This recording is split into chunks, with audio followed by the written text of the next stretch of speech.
Right, ఇది live updates చూస్తున్నాం. 5 రాష్ట్రాలకు సంబంధించి తమిళనాడు, పశ్చిమ బెంగాల్కి సంబంధించి అస్సాం, పుదుచ్చేరి, కేరళ. సో ఇప్పటికే కేరళలో కాంగ్రెస్ కన్ఫర్మేషన్ అయిపోయింది. కాంగ్రెస్ ఘన విజయం సాధించడం తెలుస్తుంది.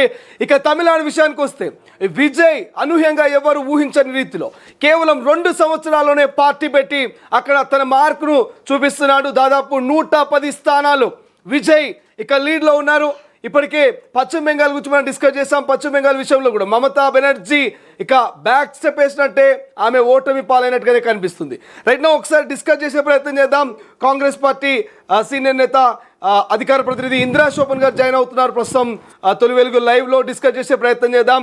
కేరళ విషయంలో మొదటి నుంచి కాంగ్రెస్ చాలా పాజిటివ్గానే ఉంది. కాంగ్రెస్ అక్కడ విజయం సాధిస్తుంది అని ఒక చర్చ కూడా మొదటి నుంచి ఉంది. సో ఎగ్జిట్ పోల్స్ కూడా కేరళ విషయానికి వస్తే కాంగ్రెస్ ఖచ్చితంగా విజయం సాధిస్తున్నటువంటి ఒక రిజల్ట్ని ఇచ్చింది.